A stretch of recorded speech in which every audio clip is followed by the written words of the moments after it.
अयोध्या के राजा दशरथ की 3 पत्नियों और उनसे होने वाले 4 पुत्रों राम, लक्ष्मण, भरत और शत्रुघ्न के बारे में सभी जानते हैं, लेकिन भगवान राम की बड़ी बहन के बारे में हर किसी को नहीं पता। वाल्मीकि रामायण में भी राम की बहन शांता के बारे में जानकारी नहीं है, लेकिन दक्षिण पुराण में भगवान राम की बहन शांता का इतिहास जरूर मिलता है। भगवान राम की बहन शांता का सच यह है कि शांता राम की बड़ी बहन और माता कौशल्या की बेटी थी। वह बहुत ही सुंदर और हर कार्य में निपुण थी। शास्त्र से लेकर पाक कला तक में एकदम पारंगत। वहीं रानी कौशल्या की बहन थी रानी वर्षिणी, जिनका विवाह देश के राजा रोमपद के साथ हुआ था। दुर्भाग्य की बात यह थी कि किन्हीं कारणों उनकी कोई भी संतान न हो सकी। एक दिन वर्षिणी राजा रोमपद के साथ कौशल्या से मिलने अयोध्या आई। जब सभी एक साथ बैठकर भोजन कर रहे थे, तभी वर्षिणी ने दशरथ की पुत्री शांता की शालीनता और कार्यकुशलता से मोहित होकर अपनी एक इच्छा प्रकट की।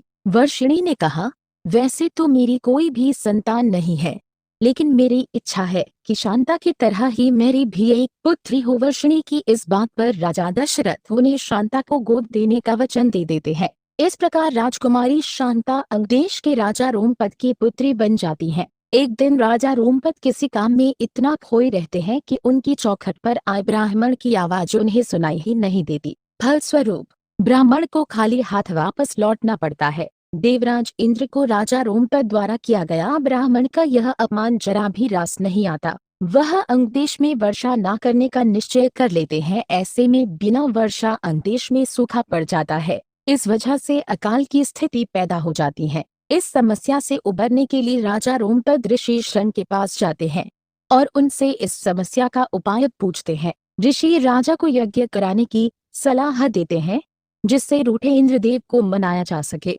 राजा रोमपद ऐसा ही करते हैं और यज्ञ के बाद अंगदेश में पुनः वर्षा होती है। इससे अंगदेश में आई समस्या का अंत होता है। ऋषि शृंग से प्रसन्न होकर राजा रोमपद उनसे अपनी पुत्री शांता का विवाह करा देते हैं। शांता के बाद राजा दशरथ के कोई संतान नहीं थी, इसके लिए वह बहुत ही चिंतित रहते थे। इसी कारण वह भी ऋषि शृंग के पास जाते हैं। ऋषि शृंग उन्हें कामाक्षी यज्ञ कराने की सलाह देते हैं। ऋषि के कहे अनुसार राजा दशरथ कामाक्षी यज्ञ संपन्न कराते हैं और प्रसाद के रूप में खीर बनवाते हैं। यज्ञ समाप्त होने के बाद जो खीर का प्रसाद था, उसे राजा दशरथ की तीनों पत्नियां कौशल्या, सुमित्रा और कैकेयी ग्रहण करती हैं। कामाक्षी यज्ञ के प्रताप से रानी कौशल्या को पुत्र के रूप में राम, कैकेयी को भरत और सुमित्रा को लक्ष्मण व शत्रुघ्न की प्राप्ति होती है।